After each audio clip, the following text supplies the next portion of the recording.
Le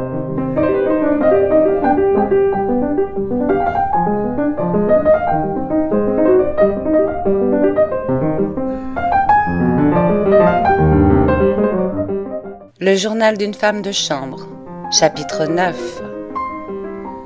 25 octobre. Un qui m'intrigue, c'est Joseph. Il a des allures vraiment mystérieuses. Et j'ignore ce qui se passe au fond de cette âme silencieuse et forcenée. Mais sûrement, il s'y passe quelque chose d'extraordinaire.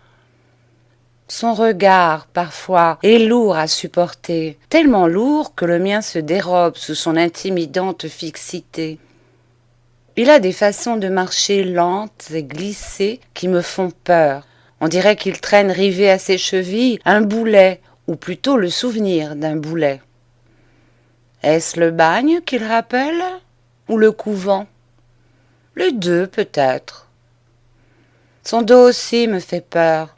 Et aussi son cou large, puissant, bruni par le hâle, comme un vieux cuir, raidi de tendons qui se bandent comme des grenins. J'ai remarqué sur sa nuque un paquet de muscles durs, exagérément bombés, comme en ont les loups et les bêtes sauvages qui doivent porter dans leur gueule des proies pesantes. Hormis sa folie antisémite, qui dénote chez Joseph une grande violence et le goût du sang, il est plutôt réservé sur toutes les autres choses de la vie.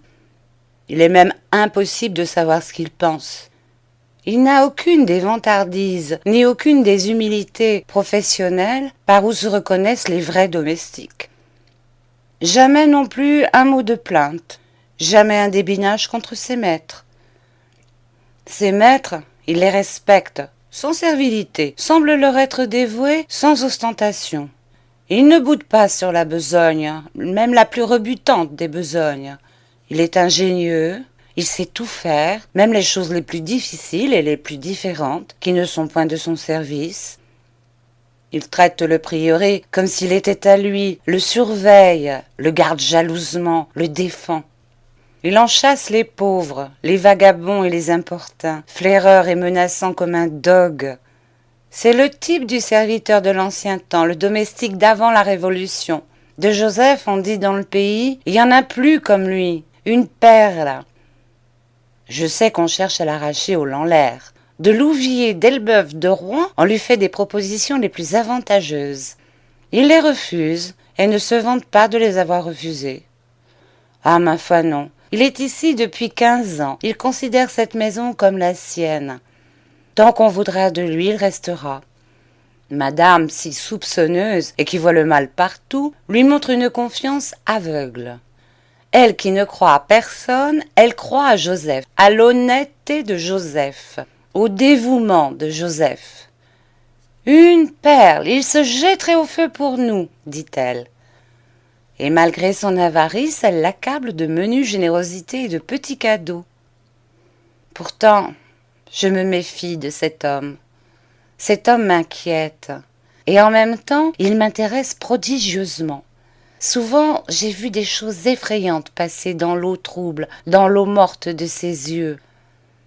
Depuis que je m'occupe de lui, il ne m'apparaît plus tel que je l'avais jugé tout d'abord à mon entrée dans cette maison, un paysan grossier, stupide et pâteau. J'aurais dû l'examiner plus attentivement.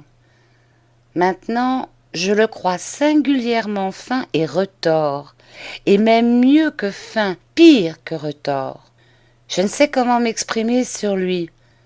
Et puis, est-ce l'habitude de le voir tous les jours? Je ne le trouve plus si laid, ni si vieux. L'habitude agit comme une atténuation, comme une brume sur les objets, sur les êtres. Elle finit peu à peu par effacer les traits d'un visage, par estomper les déformations. Elle fait qu'un bossu avec qui l'on vit quotidiennement n'est plus au bout d'un certain temps bossu. Mais il y a autre chose. Il y a tout ce que je découvre en Joseph de nouveau et de profond et qui me bouleverse. Ce n'est pas l'harmonie des traits et la pureté des lignes qui créent pour une femme la beauté d'un homme.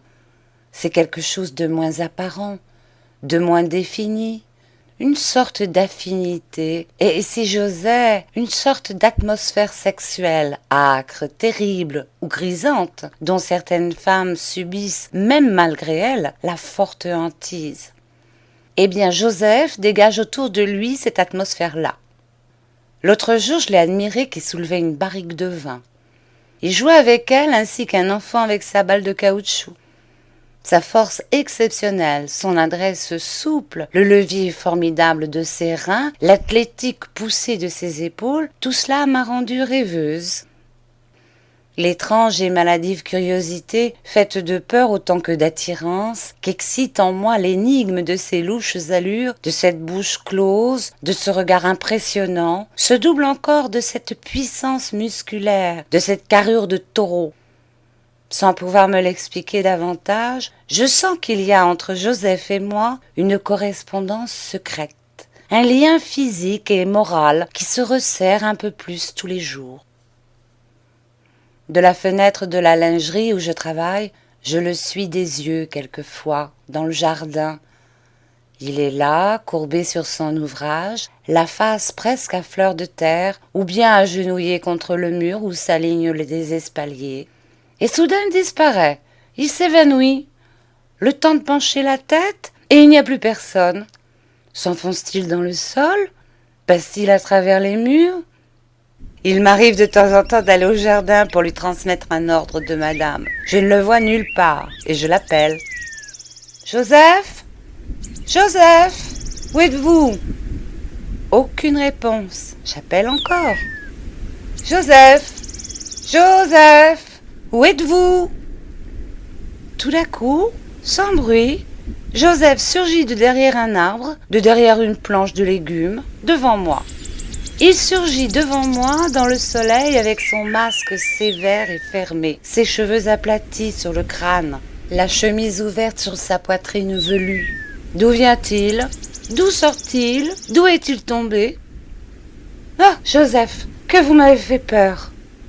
Et sur les lèvres et dans les yeux de Joseph erre un sourire effrayant qui véritablement a des lueurs courtes, rapides de couteau.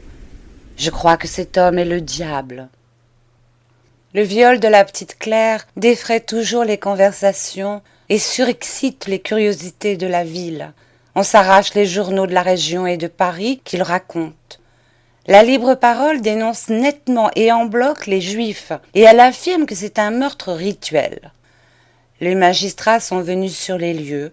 On a fait des enquêtes, des instructions. On a interrogé beaucoup de gens.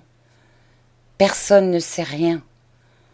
L'accusation de Rose qui a circulé n'a rencontré partout que de l'incrédulité. Tout le monde a haussé les épaules. Hier, les gendarmes ont arrêté un pauvre colporteur qui a pu prouver facilement qu'il n'était pas dans le pays au moment du crime. Le père, désigné par la rumeur publique, s'est disculpé. Du reste, on n'a sur lui que les meilleurs renseignements. Donc, nulle part, nul indice qui puisse mettre la justice sur les traces du coupable. Il paraît que ce crime fait l'admiration des magistrats et qu'il a été commis avec une habileté surprenante, sans doute par des professionnels, par des Parisiens. Il paraît aussi que le procureur de la République mène l'affaire mollement et pour la forme. L'assassinat d'une petite fille pauvre, ça n'est pas très passionnant. Il y a donc tout lieu de croire qu'on ne retrouvera jamais rien et que l'affaire sera bientôt classée, comme tant d'autres qui n'ont pas dit leur secret.